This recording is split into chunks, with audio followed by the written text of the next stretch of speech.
cars coming at you. So we got a customer dropping off a minivan. We think possibly radiator hose busted. Not sure, but we're gonna check it out. All right, so we got this Chrysler Town & Country out here.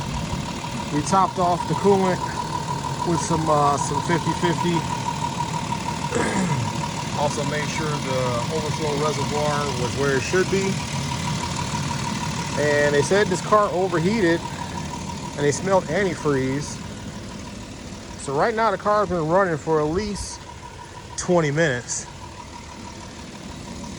And we're gonna check the temp.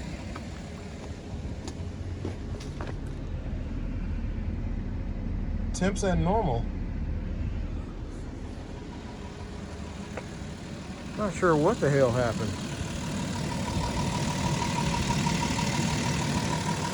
I mean, the motor looks like it's got moisture on here, but I don't know if that was existing moisture or what was going on, because they said that the vehicle did overheat. I checked both of the hoses. Hoses look fine. You know, except that little drip there, but that's from the hood. But the hoses look fine, they look dry. Check the upper and lower hose. This got me baffled.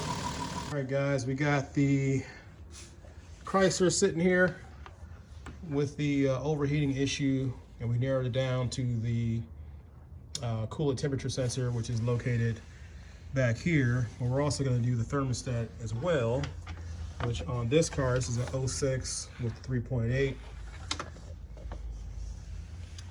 The thermostat is right here, right behind this housing. So we're going to go ahead and take that off. I believe that's 13 millimeter bolts in there. So you got two. And before you let this thing loose, make sure you got a pan under here to catch any coolant that's going to drop out. So I've had the car sitting here for about an hour or so to make sure the car was cooled off. So we're going to go ahead and unbolt this housing and pull out the old thermostat. All right, so we've already changed our thermostat.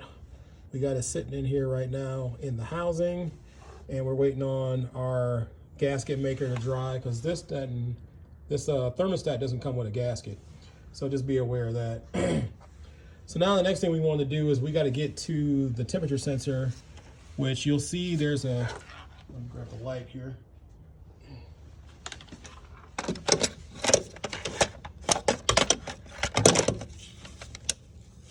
So you'll see a plug right here. It's actually below this. It's a plug that's below here.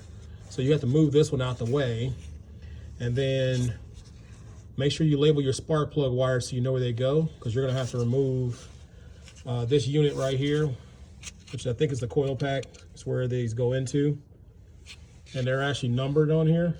You know, 5, 1, 3, 6. They're numbered, so number your spark plug wires like that.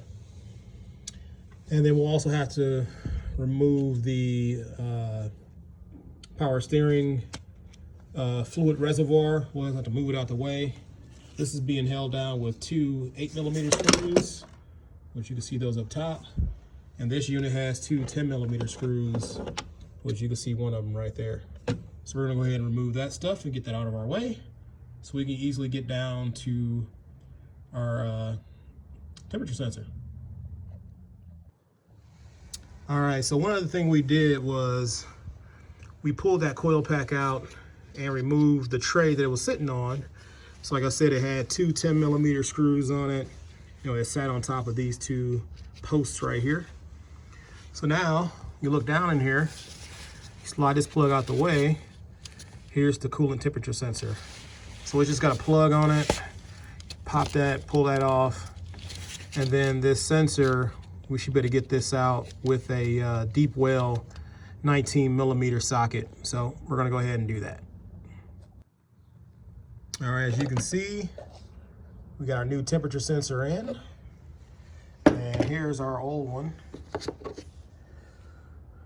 Looks a little crusty. Yeah, so we're gonna go ahead and put everything back together and see how she runs.